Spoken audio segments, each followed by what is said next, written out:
Hi, everyone. Welcome to the first video here on Reality Pop, our YouTube channel, your new hub for all things reality. Before we begin, please subscribe, please like the video, leave a comment, ring the notification bell, all that. This is our first video. We're really excited because we got the entire core podcasting team from all of our different shows here. We managed to get everyone together. So we're going to have fun. We're going to make this a brief talk about why or how reality television has impacted pop culture for the better, for the worse, maybe a little bit of both. We're going to break it all down. But before we get into it, just to kind of introduce everyone, we of course have myself and Gideon, who are the hosts of Survivor Buffs. Stay tuned because we have a couple episodes coming up this week. We have an interview with Peridium this weekend, and check us out on the Russell Hand Show this weekend as well. We have Chris, who is going to be hosting some international Survivor shows, maybe some other stuff in the future. We have Chantel, who you might know from Reality Realness. She's going to be covering Big Brother and Big Brother Canada on this channel. And Trev and Drew are also going to be hosting a Survivor-related show together, sort of a hot takes debate style show, possibly even maybe dipping into Big Brother in the future. But that's the team. It's cool to have everyone here together. So reality TV, it's a medium that gives us all a look into the parts of our culture and our society that we otherwise probably would have never been exposed to. And that's what makes it so great. It's really a newer medium, hasn't been around for as long as most TV shows and movies and obviously music and other forms of art. It's a 21st century medium, and it showcases seemingly unscripted lives. I think most of the time unscripted lives, which sometimes can turn average people into celebrities or turn celebrities into mega celebrities at times. I was doing some research for this video, and an interesting note that I found was I had to mention in this podcast. In 2011, Rutgers University had 2 speeches booked, and they booked Toni Morrison, one of the greatest authors of the 20th century, drew in a huge crowd. And they also brought in Snooki. Snooki had the bigger crowd and the bigger paycheck. Toni Morrison. Just goes to show how, and that was 10 years ago, just goes to show how long we've come, how far we've come with reality TV. So before we break down its impact, I think a really important question we need to ask at the beginning is, why do we watch? Some consider reality TV the lowest form of entertainment. Sometimes it tends to romanticize the ugly parts of our society. Sometimes it doesn't. I think most time it doesn't. Obviously, we're all here because we love it and we found the shows that don't do that, or we can excuse when it does that. But yet we watch anyway. Perfect example, the first season of Survivor. Over 50 million people in the U.S. alone watched the finale of Borneo Live. And it only went up from there, maybe not Survivor specifically, but reality TV in general. It only went up from there in views. So I'll start with you, Chris. Why do we watch it? Yeah, it's an interesting question, and one that I definitely thought about coming into specifically this podcast, knowing that we were going to talk about, reality TV in general. And I think what it comes down to is that when you look at your traditional celebrities, like we used to know them before reality TV came on board, a lot of them felt like they were not reachable, or, they were living this perfect life, that everything was perfect beforehand. And reality TV, what it does really well and what casting does really well is it focuses on a wide variety of people that we can identify with on some sort of a personal level. And the people that we see on these reality shows, they're not perfect. They're flawed. And I think that people like realness, and that is kind of what attracts us to watching reality TV. That's kind of what I think, Adam. Yeah, very cool. I'll just kind of snake through. It might be different on other people's screens, but Trevor, you're next on my screen. So, why do we watch? Why do we watch reality TV? Why do we continue to watch it?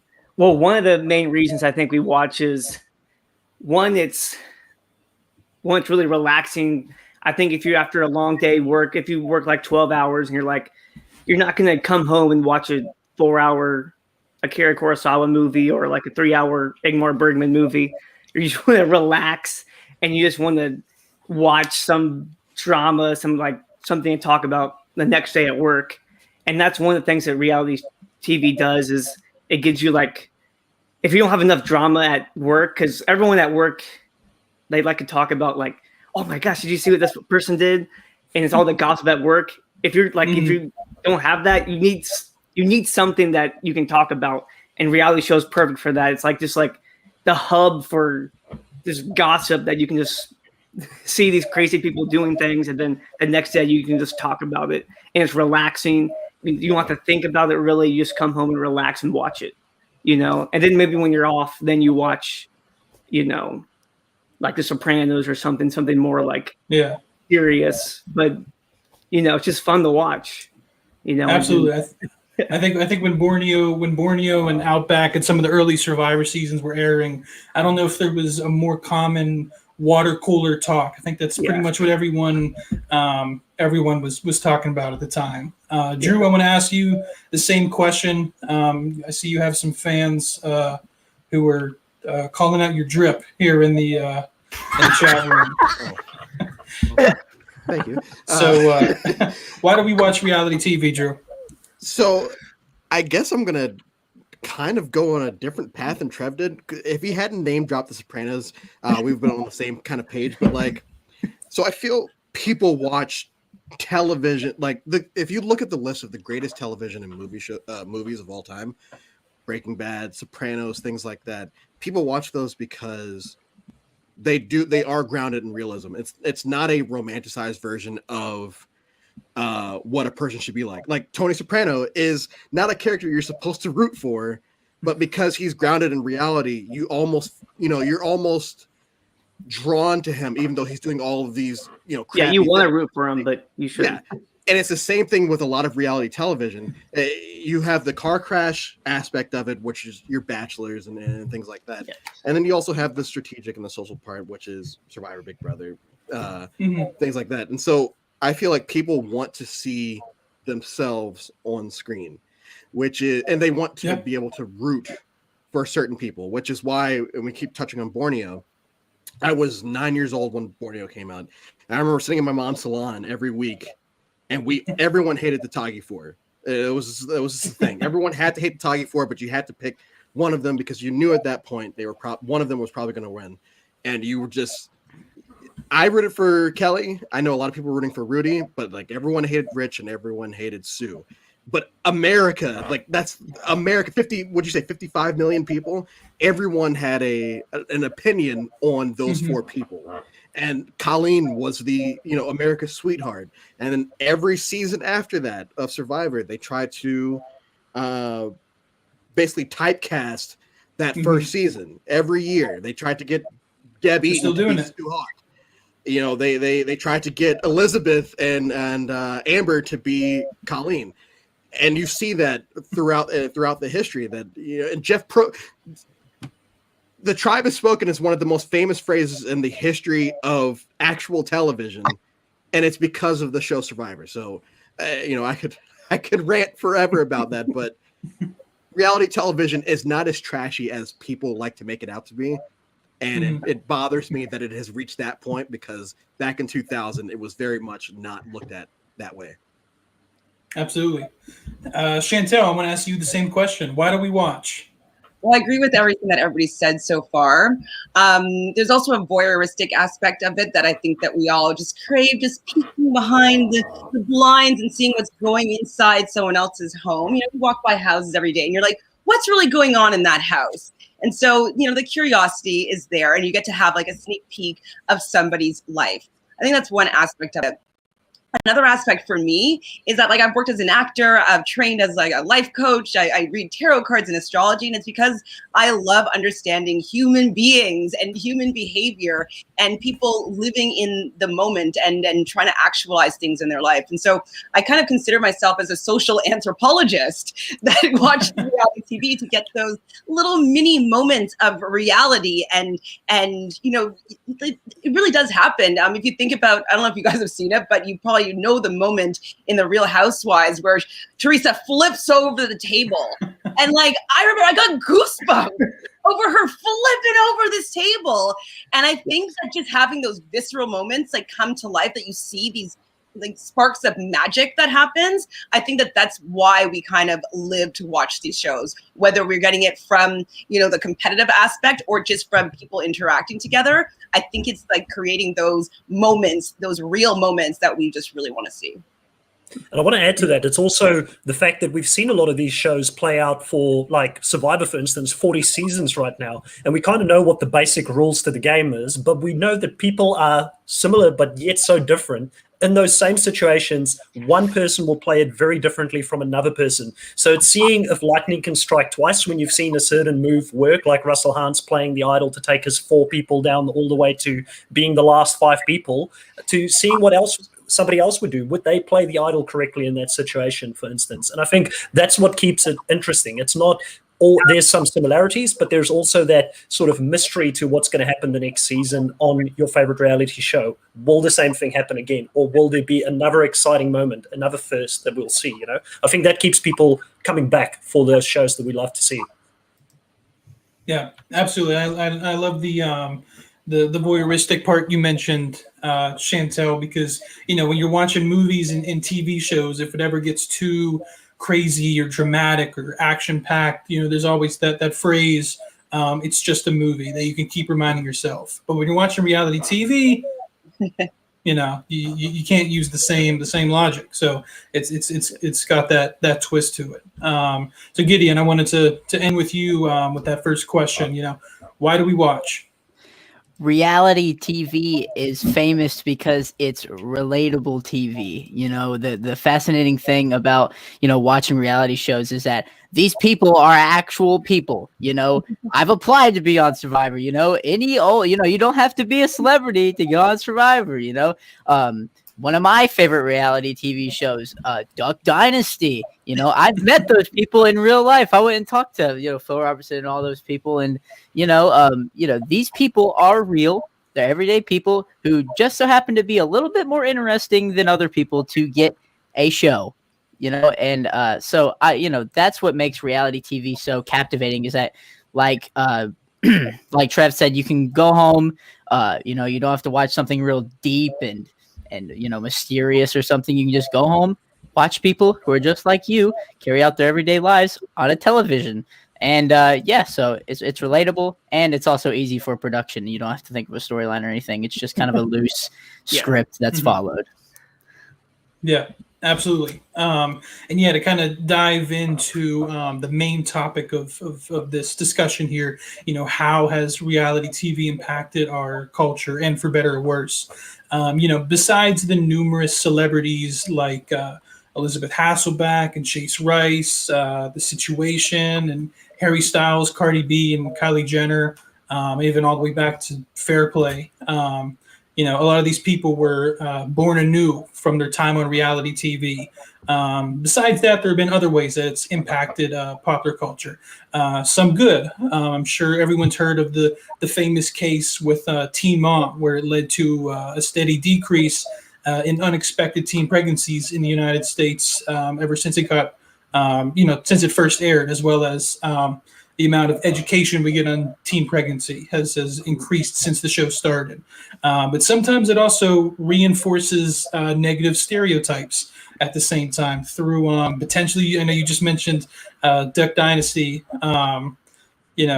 and so you also have like the Jersey Shore shows with their stereotypical like Italian American, person, typically on the East Coast, even Keeping Up with the Kardashians, with glorifying the kind of young and wealthy lifestyle. So I wanted to ask everyone pretty much the question, the main topic of this discussion, which is, do you think reality TV has impacted pop culture for better or for worse? And why or why not? And I actually wanted to start with Chantel and Chris, because Chantel is from Canada. Chris is from South Africa, but has lived in a few countries. So I wanted to get it from your guys' perspective first. So Chantel, do you want to take that one first? Sure. I'm coming from Canada. I think that it might have affected a little bit differently than the United States, because a lot of the shows that we do get are going to be either we're watching the US version, or we've created, we don't have Survivor over here, but we do have a Big Brother Canada. We do have a few other shows, Amazing Race Canada. And so I think it's positive because we do want to create more work and more opportunities for Canadians to have. And so I think that it gives, when there's already a built-in fan base, it allows for the networks to be able to push these shows, which does give opportunities. So I think personally for Canada, it's been a positive thing because it's giving new shows for people to get new opportunities, new jobs on. And so I would say it's a positive impact in that sense. Very cool. So thinking about South Africa, where I grew up and lived for 18 years of my life before I moved away, it's probably looking back at South Africa, the type of shows that are very popular there.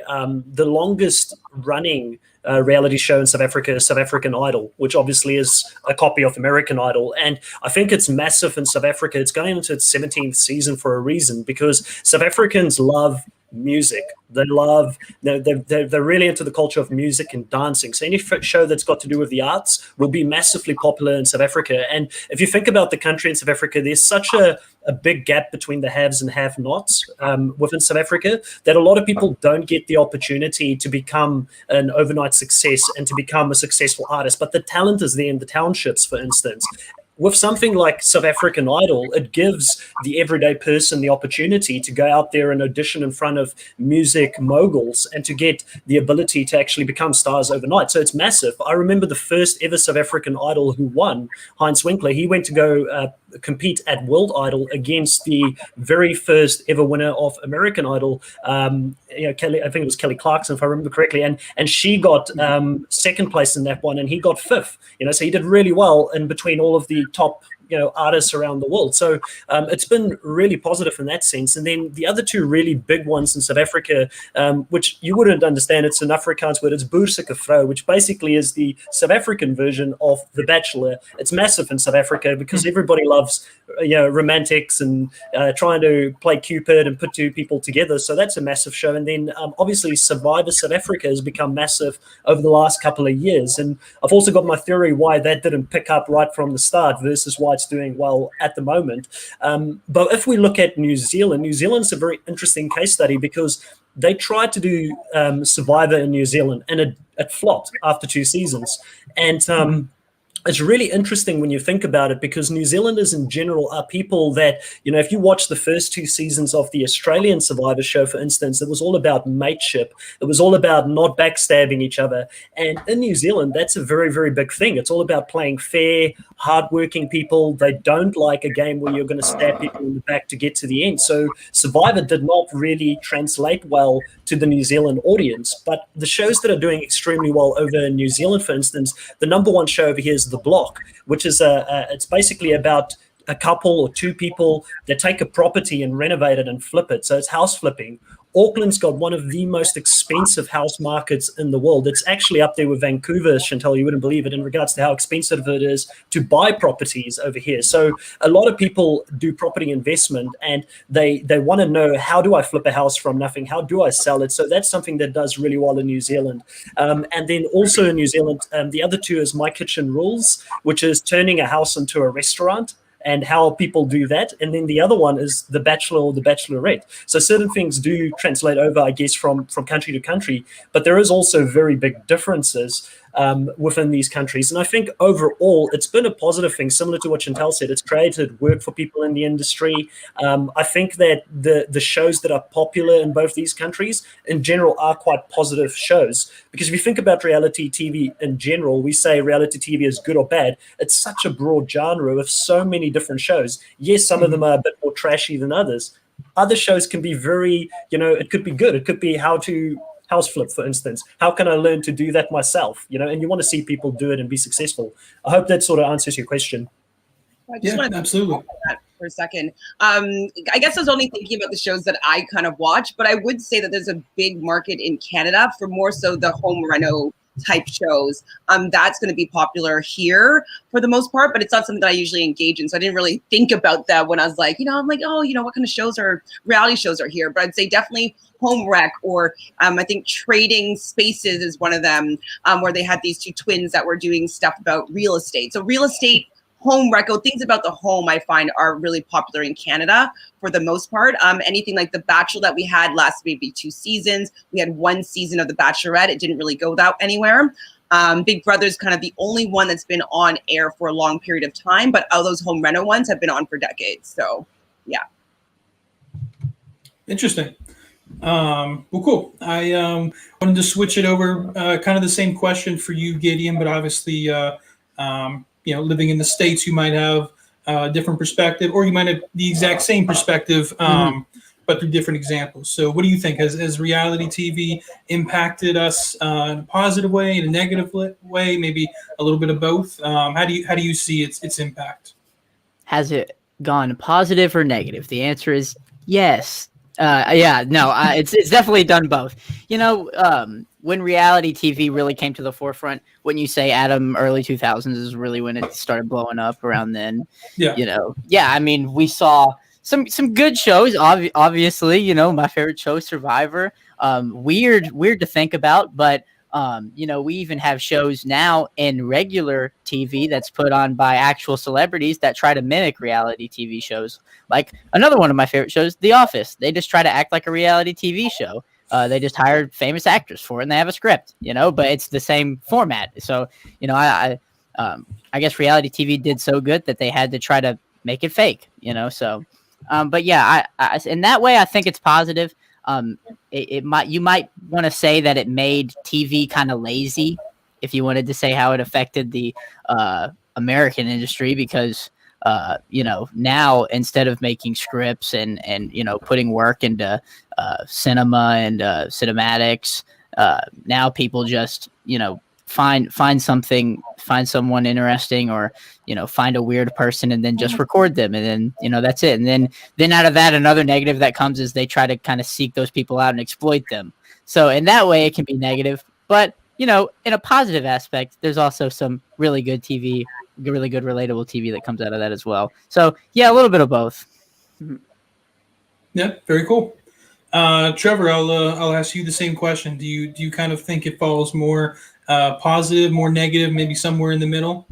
I think it's somewhere in the middle, but I agree with Gideon definitely that it has made television networks a little bit more lazy, because you pay millions of dollars for a sitcom, or a couple $100,000 just to, you pay all these writers and all this kind of stuff for this other stuff, or don't have any writers and just let the crazy people be crazy, which is really entertaining, really good, but you're missing that writing aspect of it. But it's still fine, like it's still good. But yeah, I do agree with that, and I think it's positive, because it's just really good entertainment. Like you said, you can just see regular people doing crazy things, or eccentric people that you would never ever see before. Like if it wasn't for reality TV, we would not have Coach. Like what would I do without Coach? Exactly. Facts.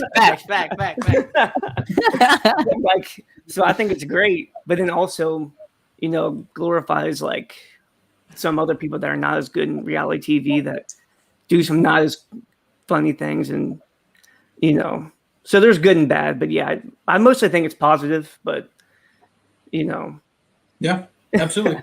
So yeah, Drew, we'll finish off that question with your response. Where do you kind of lie in the spectrum there?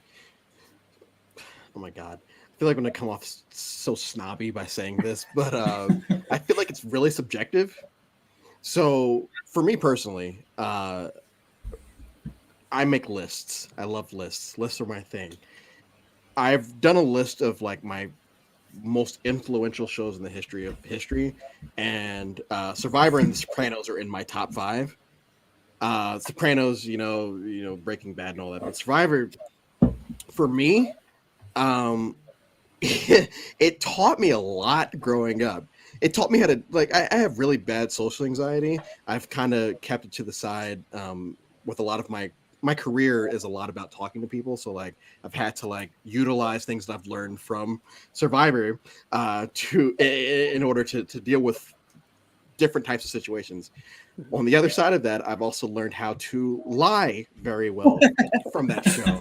And I've also learned how to, for lack of a better phrase, manipulate people with that type of thing, but not in a negative way. It's just more like, how do I get people It's to good do manipulation. these things? Yeah, it's good manipulation. There you go. But even if you look past that, yes, there are negative people on all these shows because there are negative people in real life.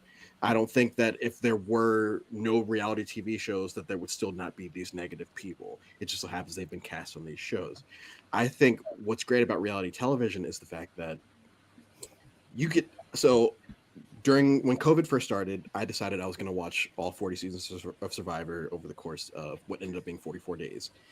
And it was, as a history person, it was so amazing to watch the last 20 years of history without seeing anything else outside of the game. You could just watch American history and world history progress within those 40 seasons, within those 20 years. So like something that was played for laughs in season 5, the Ted Gandia situation.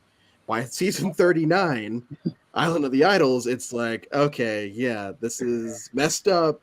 Let's do something about that. You have I know Eager Turtle posted a video about this earlier today or yesterday, but like you see what happened with Courtney in China, and China was like, I'm pretty sure China was 2018 or 2008 or something around there. You see what happens there, and Courtney being portrayed as the villain there. And then you fast forward to later and seeing how, once again, going to season 39, you see how Dan is being portrayed there. It's like, yeah, you see this progression of how the producers feel like the show should be edited. So like, you don't play this type of stuff for laughs anymore. You play it as a serious aspect. And I feel like society and reality TV have, almost like almost like a symbiotic relationship where sometimes reality TV helps society move forward and sometimes society helps reality TV move forward.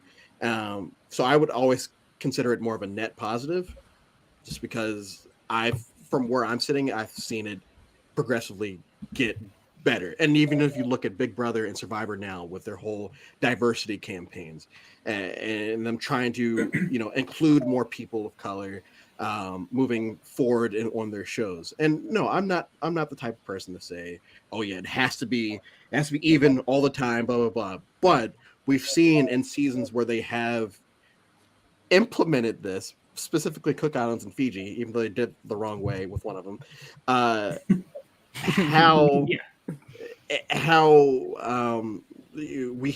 we have better chances in those seasons as compared to other ones, and so like I feel like society has, in summation, I feel like society and reality shows go together more positively than negatively. That's great. Interesting points, Drew. Before moving on to the next question, I have to ask, did you complete your quest? Did you watch all 40 seasons during quarantine? Yeah, so I started on Easter Sunday and I finished around May 23rd, maybe 22nd, something like that. Yeah. So I was averaging about a season a day. I took maybe 2 days off for like mental stuff, but other than that, yeah, I finished it. Jeez. Okay. That might be, you might have broken some records there, Drew. So good job. Survivor speed run. Yeah, Survivor speed run. Well, cool. Yeah, those were great points. The next kind of topic I wanted to move into was the idea of celebrity, and did reality TV kind of help boost the idea of what a celebrity is and how we can achieve celebrity status, whether stardom, fame, the crave to be famous. Obviously, there were celebrities before reality TV. We're going to pinpoint reality TV as kind of hitting its peak of awareness in the world at, like Gideon said, kind of the early 2000s. Obviously, before then, there was celebrities, but it seemed like before the 21st century, there was a very limited amount of people who could become celebrities. It was pretty much limited to, you had your athletes, you had your musicians, you had your politicians. It seemed like you could make a list of how you could become a celebrity. Obviously, there was variables along the way, but nowadays, we kind of live in this culture where I'm sure you've heard this a million times, but anyone can become a celebrity. Did that all start with reality TV? Was that like the exact catalyst? Did it maybe just play a small part? Gideon, I wanted to start with you on that question. Do you think reality TV, kind of in the 21st century, has led the way of this new idea of anyone can become a celebrity? What are your thoughts? Yes, anyone can become a celebrity in the 21st century due to reality TV. Is that a good thing? Yes, sometimes. Reality TV's brought us some real good people and some real good celebrities out of certain reality shows. I like Boston Rob, I like Tony. There's some great celebrities that have come out, especially Survivor and other reality TV shows. There's also been some weird ones, that come from shows like Dr. Phil and other stuff like that. Is that a good thing? Would you include The Apprentice in that? Yeah, we had one come out. We had one become president and stuff like that. But it's definitely promoted the fact that anybody can become a celebrity now that a lot of people are looking at the TV screen as opposed to the silver screen as well. So. Yeah, it's funny you mentioned it, and I definitely don't want this to turn into a political discussion, but I have heard, the argument before that potentially, before The Apprentice aired, I think a lot of people kind of had forgotten about Trump, and he wasn't as famous as he became after the show. Obviously, The Apprentice being a reality TV show, and how, of course, Trump's presidency, while over now, obviously is going to have a long-lasting impact, for better or worse. That's not for this debate for sure. But Chris, you can't deny that reality. You can't deny that reality TV has had a massive impact on America, just based on that sheer fact that you've got a president that was from reality TV. I think that's probably the biggest impact that reality TV has had on pop culture, to be honest. But I agree with you. Absolutely. I don't think this is the podcast for this, but I will definitely touch upon the whole. Is it easier to become a celebrity? And maybe I personally think that a lot of the social media influencers that we get now, that the early blueprint to that was celebrities that we sort of got to know through reality TV. I think one of the reasons that social media influencers do so well is because it's a free market out there. I can choose if I want to follow a specific social media influencer. I can say, oh yes, I love their content, I like what they do, I like what they stand for, it resonates with me.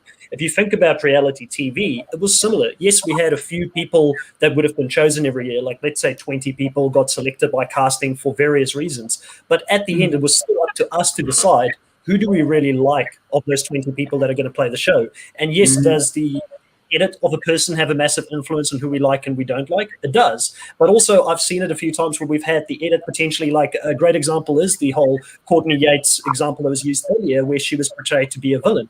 I loved Courtney Yates from the very first season I saw her. I did not see her as that villain back then when I watched it. So people resonate with characters, differently. And I think that if you think about it in that sense, it probably was some of the earliest version of social media influences that we got from these shows. And especially when it came to talent shows like, as I mentioned, Idols earlier, you could choose who of all the people that were actually going to these final auditions that you like, and you had to vote for them to become the next idol. I think there's a lot more happening behind the scenes these days with idols that maybe controls a little bit who actually gets there. But especially in those early days, I think there was a lot less control on who would be the person to win it at the end.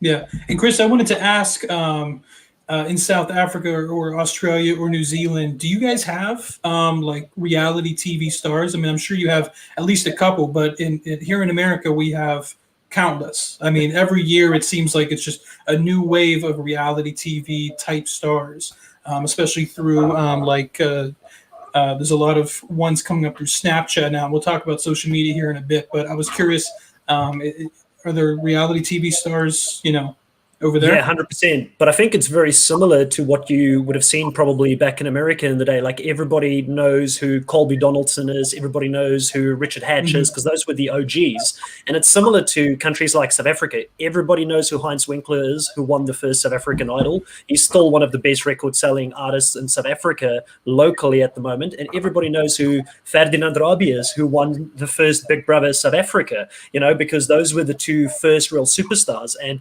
Ferdinand took his success from winning Big Brother South Africa and turned it into creating his own tourism and adventure business in South Africa, and he's now a business mogul in South Africa. So yes, there are certain individuals that become larger than life, but I think it's very similar where now there's just so many out there that a lot of the newer ones that are coming out, they're famous one year and forgotten the next year. And in New Zealand especially, I don't feel like reality TV stars are put at a higher pedestal than the everyday person, which I think is very interesting. But Australia, definitely, you've got your larger-than-life characters like Luke Toki, who I know Chantal probably will know who that is from Australian Survivor, and we won't go into placements or anything like that because I may be doing a podcast about a season that he's played in recently. But Luke Toki is massive, and he if you look at a Tony Vlachos, he's almost like the Tony Vlachos type of character when it comes to people just loving him. And I think Australia's got more celebrity reality TV people compared to New Zealand, and South Africa definitely has it as well. Interesting. Chantel, I kind of want to ask you the same question. Have you noticed reality TV impacting what it takes to be a celebrity, or how we view what a celebrity is? Well, I actually think that the potential of people becoming celebrities through reality television has impacted reality television in itself. And I actually think it could be a tiny bit problematic, because before, what we loved about it was like, it was all this organic stuff with these cool new people that we've never seen before. And now they're trying to find the formula of making it work. And so they're plucking people off their social media. Oh, they have a big following, so that's going to translate onto this show, and we're going to bring their fan base in, and we're going to have a hit. And they're kind of losing the art of actually creating reality television because they're trying to manufacture something special. So I think that it is impacting it for sure, especially with people wanting to use it as an opportunity to become famous or have a celebrity status. And so for me, it's diluting the content that I used to really like. And I'm like, I don't know if I really care for that person. She's just in it for, the followers or to have the success after. I liked it before, when they're plucking random people out of the air, that maybe really liked the game or really had an interesting life, or they're doing something completely on their own. And then we're seeing their lives and they become a celebrity, not people that want to use it as the way to get to celebrity status. So I do think that they're working hand in hand, but I don't know if I am enjoying how it's morphing reality television. Yeah, understood. Trevor, I kind of want to ask you the same question. I'll switch it over to you. Do you think, again, if we're pinpointing the kind of kickoff to reality TV being in like the early 2000s, do you think there is a noticeable difference from that point on, as far as this idea of anyone can become a celebrity, and maybe just the sheer total number of celebrities, or who we could consider celebrities, has grown substantially since? And if you do think so, do you think reality TV was a catalyst for this? No, I definitely do. I definitely think so, because back in the 30s and 40s and 50s, Hollywood had to choose you and say, like, we're going to make you famous. And, so now you don't have to be Marlon Brando or Kirk Douglas to be famous. Back then you had to be an actor, an athlete, and you had to, be in movies. It was a lot harder back then. And you only had a few, and then those people were literally stars, Now today it's so much, I guess, not really easier, but there's just so much more ways to be famous, and reality shows are really the cause of that, then plus social media, then all that combined.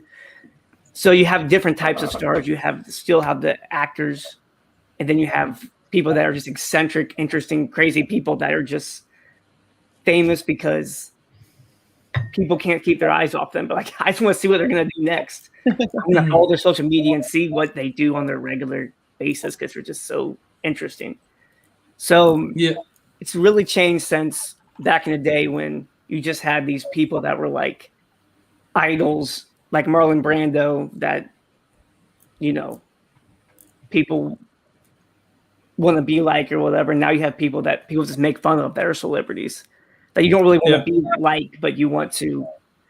They're famous because you don't want to be like them. You know what I mean? They're like, they make you feel better. Like, oh, you know, I might be dumb, but at least I'm not as stupid as this person on this show. Right.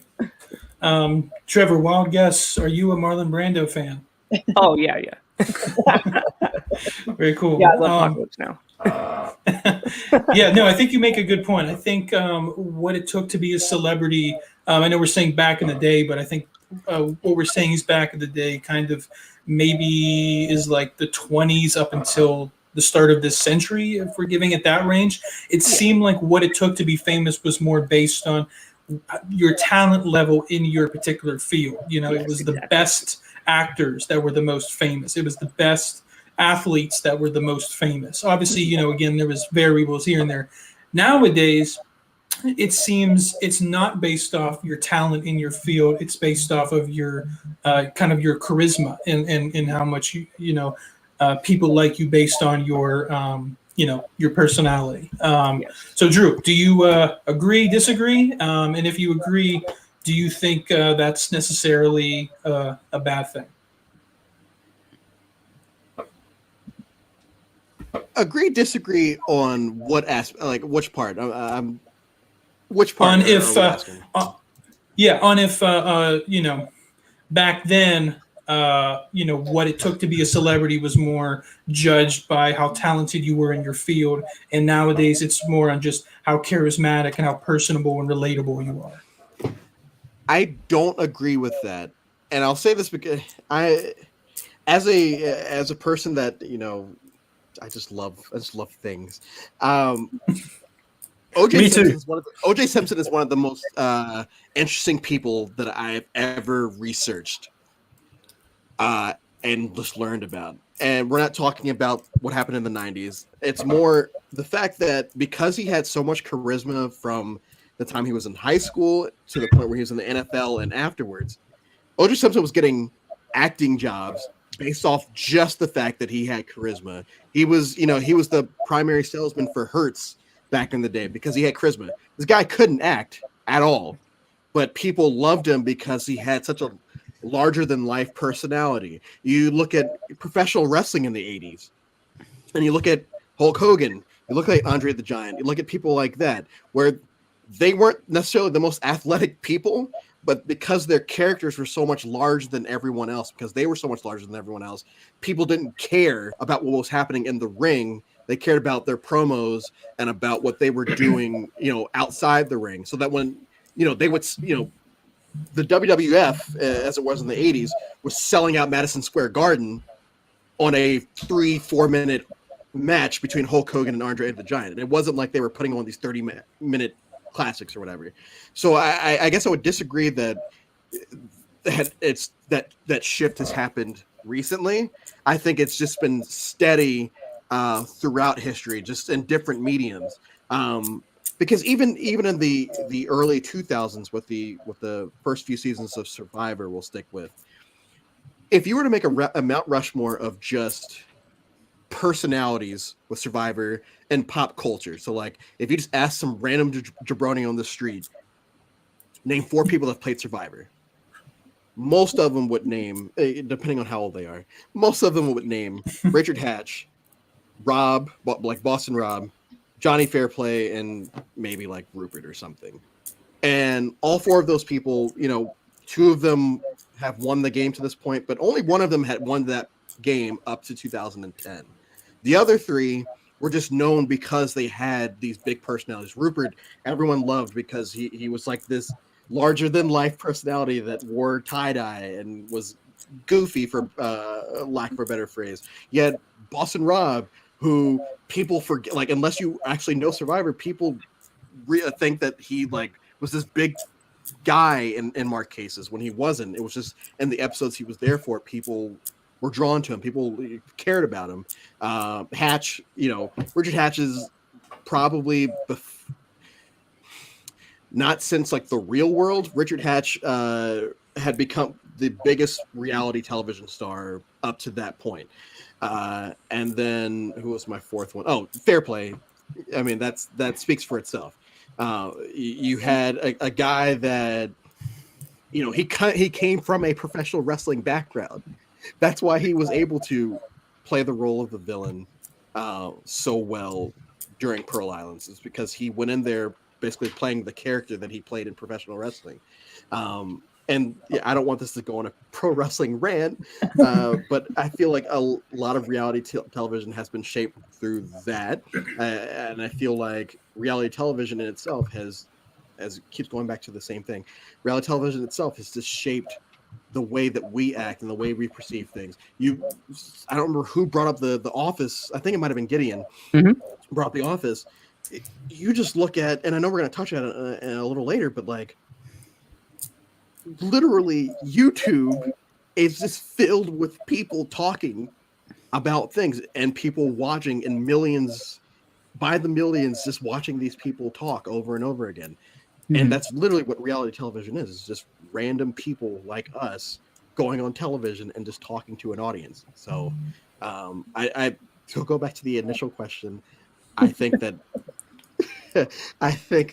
charisma has always been the case for people, but I feel like it's more of a case now. The end. Yeah.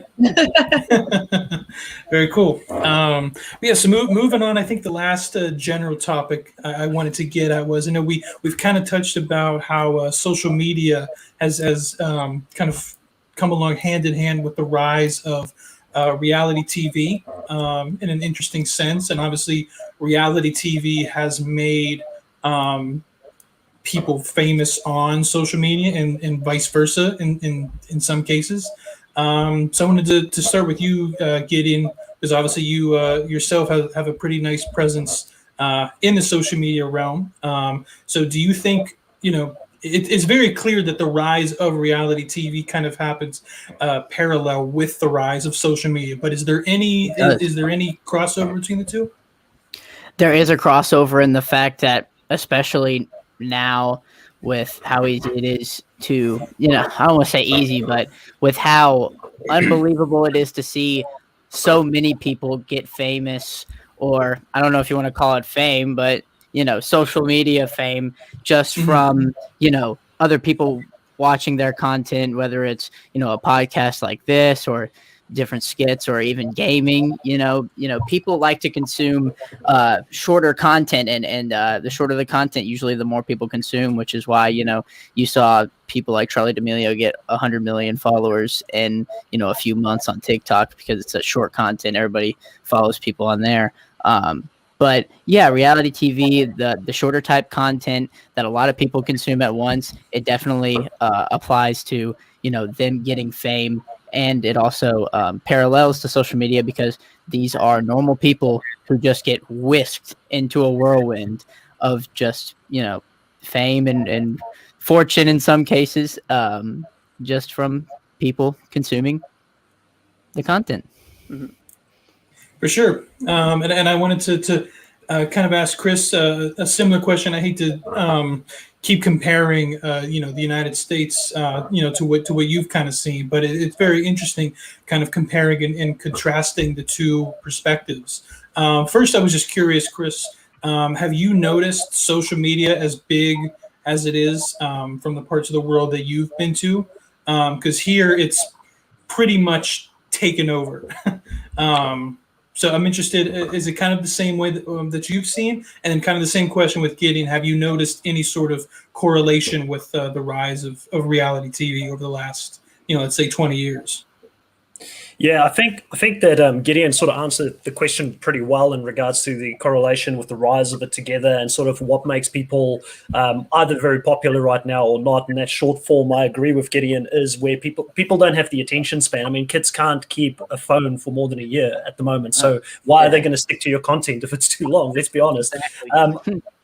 But I mean, look at it this way. You know, the thing with social media is that it's an absolute juggernaut. So the way I look at it is that, yes, Facebook and social media it's not Facebook, Facebook is social media, reality TV and social media sort of grew together. But I think social media has outpaced reality TV, and it's become bigger than reality TV. So now people go into these shows and they're afraid of what's going to be said on social media after they've played a season. The last Big Brother US is a great example of it, where I think that it actually put a lot of people off. Like Dan Giesling does not want to come back and play Big Brother after last season, based on the social media sort of backlash that was on there and how people were getting battered, you know. So I think that it's very interesting how big social media has become. If I look at it from a global perspective, I think social media is universal. You know, whatever you see, it's always been the case. You know, whatever you see in the US, give it a month or two and it's in the rest. It's probably even faster now. Back in the day, it may have been a year later, the same trend would be popular. Michael Jordan was big in South Africa. Everybody knew who Michael Jordan was, even though most people in South Africa don't understand basketball because it's not a big sport there. But they knew who Michael Jordan was. Everybody knows, you know, who the New York Yankees are. Everybody knows, you know, Brady. You know, that's something that just goes over. You know, American culture is world culture, in my opinion, especially when it comes to the Western culture.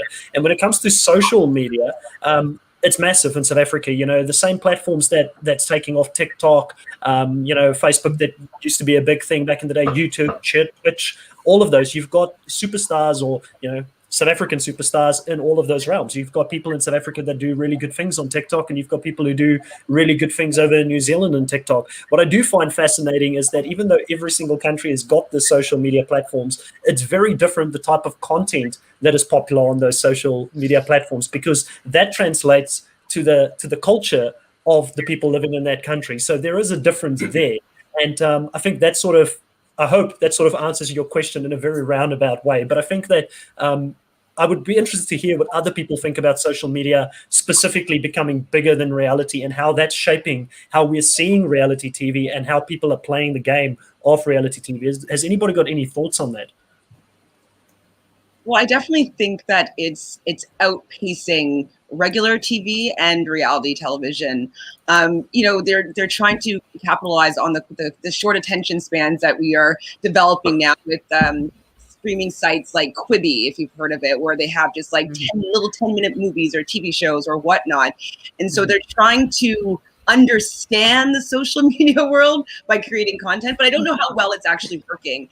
And, you know, also to touch on, you know, people that do become social media famous, and then you have the Twitter people coming for them, and like they have so many more people to be answering to. So I definitely think that it's just getting bigger and bigger and bigger, and I don't think that we know how to control it or to corral it or to figure out how to handle it. Everybody's trying, you know, with Quibi or with making people celebrities from or whatnot, to see if they can figure out a way to use all this social power, but I don't think that we understand it, and I think it is just kind of getting out of hand and growing quite massive. We don't have a Jeff Probst that's sort of directing social media as the executive producer of social media, you know, that can give us some direction. Not that I'm saying that's what we need, but it's just, I get what you're saying. It is reality in itself, social media, you know, and it's like the internet when it first came on board. I don't think anybody thought it was going to blow up the way it did, and it's interesting to be along for the ride. Absolutely.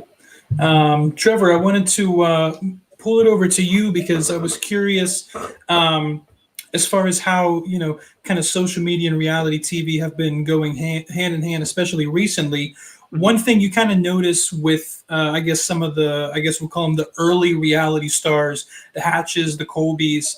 One thing that happened with a lot of those guys were they blew up really big at first, and then over the course of, you know, a couple years, as more players came, as more seasons came, a lot of those people's fame started to drastically fall off. Now that we have social media, a lot of these reality stars are kind of, you know, utilizing that and almost kind of using their time on reality TV less as a way to win reality TV. This kind of more specifically relates to the competition side of things, but you know, your Survivors, your Big Brothers. But it seems that a lot of times nowadays, reality stars are using their time on these shows as kind of launching pads for their careers post game.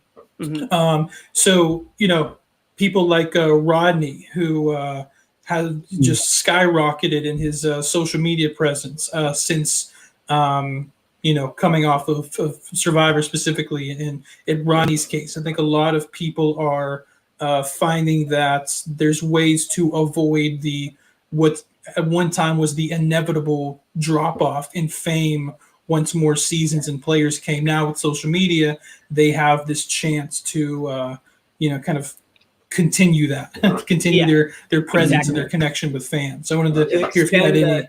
It's a way to extend the 15 minutes of fame and like just milk it for everything that it's worth, And that's I think definitely what Rob's doing, because Rob, he was on last season, but before that he wasn't on for 10 years, but he had 150,000 followers on Instagram.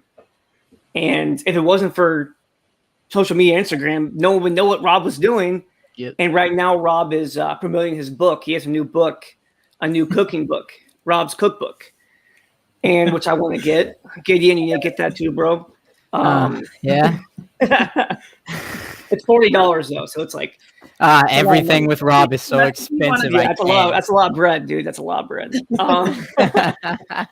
But I want to get it. But he's using social media to get, if let's say that this was in 2012, right after he won, and he went on Jimmy Fallon and said, "Oh, my cookbook is for sale," and he could do that then. But if there was no social media, he could not. He had to wait until the social media is big, and then now he can just say, "Hey, I have this. I have my new show on Twitch. I have this." And he could not do it without social media.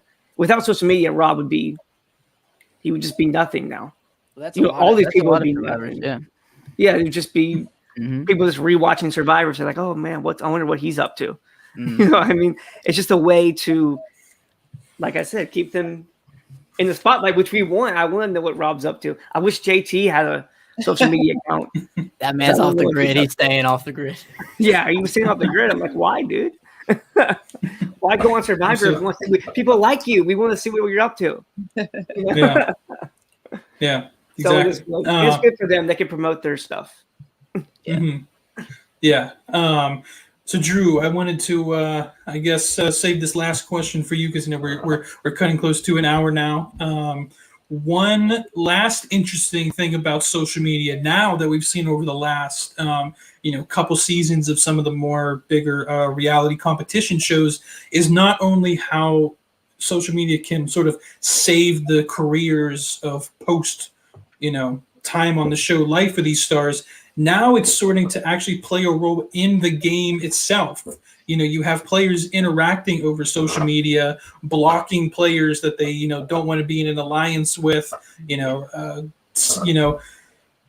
You would see, I think it was leading up to Winners at War, people maybe didn't realize how close Rob and Ethan were. But then in the weeks leading up to the filming, I guess they had gone on vacation or something. And a lot of the other survivors on that season were like, "Oh, didn't realize those two guys were still so close." So now we're seeing an impact that social media actually has on the games themselves. So I wanted to hear if you had any thoughts on that, if you think that is a good thing for the game. Obviously it's evolving, but sometimes evolving maybe isn't necessarily a good thing. But I wanted to hear your comments on that.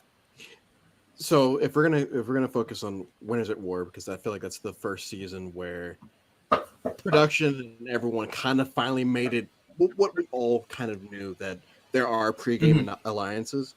This is the first season where they finally admitted to the fact, and you see people talking about this poker alliance, and you see, oh yeah, Denise and Sarah are both from Iowa, and all these things, and I think that the more that they do all returner seasons or even half returner seasons, the more that's going to absolutely impact the game. It can't not. You go back all the way to All Stars, where this is the first time you have all of these people who have like made friends in real life with each other go back and play.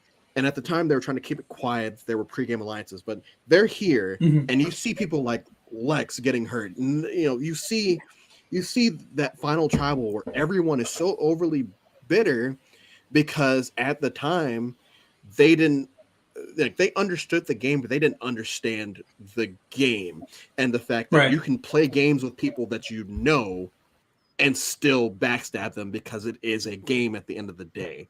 And I think that's what's so different about All-Star, so Winners at War, where I mean, I don't think, but I didn't feel like anyone was taking anything personally that was happening during the season. And I feel like the next time they do a all returner season or a mostly returner season, that's going to keep up. It's going to continue to be, I know this person interacts with this person on Instagram. I know these people are friends on Twitter or whatever, but that doesn't mean that they're not going to backstab them. It still comes down to the social relationships you build within the game. What you have outside the game should not matter, and I feel like in certain cases it does not matter. So if they do a Survivor Legends, or if they do an old school versus new school, or anything like that, I feel like people will feel more comfortable putting those relationships aside, knowing full well we will be friends at the end of this. And yes, I will be pissed off at you voting me out at Final 10 or whatever, but like as soon as we get on that plane back to America, or as soon as we go to Ponderosa, we're going to be friends again. It's not that big. So I feel like, especially in these 40s seasons, social media will play some type of impact, but like, I don't think it would be negative. Yeah. People sussed out the Poker Alliance pretty early, but people still were able to work with Tyson for a while. People were still able to work with Rob for a while. Kim made it to Final 8, I want to say. Yeah. People were able to work with her. So just because they have the Michelle Wendell thing, even though like it was edited in a different way, like the fact that, you know, that was made such a big storyline at the first half of the game, in reality, it wasn't that big, but the fact it was made that big at the beginning of the game, it's just like, okay, yeah, but does it really matter? Well, no, because Michelle made it to the end of the game. Sorry. That's interesting points that you raised there. I think personally how you fix it is, firstly, add everybody in Survivor onto your social media network. Why would you block anybody? That's stupid. If you're ever wanting to go back for another show.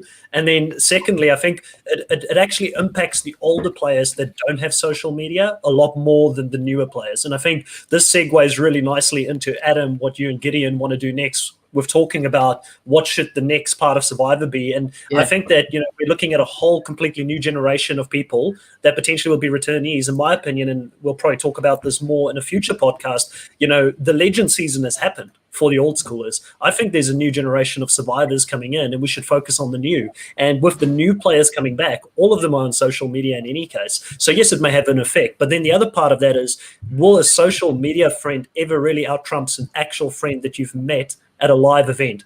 I don't think so personally. You know, so you might have a bunch of social media friends on your Instagram. Doesn't mean that you're actually going to be friends with them. If you did spend time with Coach last year in one of these, you know, Hearts of Reality events, for instance, you're always going to choose the person you know above the person you know on social media. That's my opinion about it.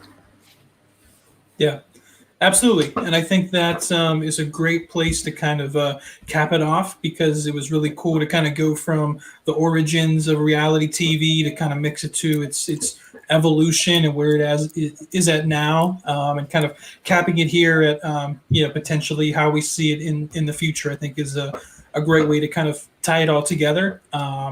You know, and at the end of the day, I just wanted to add that, you know, whether you think reality TV has had a positive impact or a negative impact, I think the one thing we can agree on is that it had an impact, period, on pop culture, on our society, on things like social media, et cetera, et cetera. I think the list goes on and on, but it has had some impact in some way, shape, or form. And I think at the end of the day, whether you think that impact is positive or negative is very subjective. I think it depends on the type of shows and the type of characters that you enjoy watching and spend your time watching.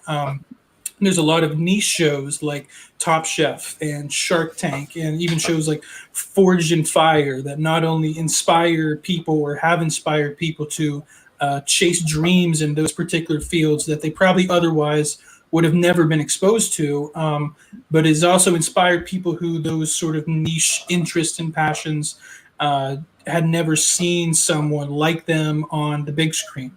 So I think that's it's an interesting thing. I think reality TV has had a lot of positive and negative impacts. Whether you think it teeters one way or the other is up to you. But I think that is where we should cap it off. So thanks, guys, so much. This was a very great and interesting podcast. Thanks for all the people that watch live and that will watch it for future videos. If you like this sort of content, please consider subscribing, liking the video, leaving a comment. If you check down in the description, there's links to our Facebook, our Twitter, and our Instagram. Thanks so much, guys. Have a great day.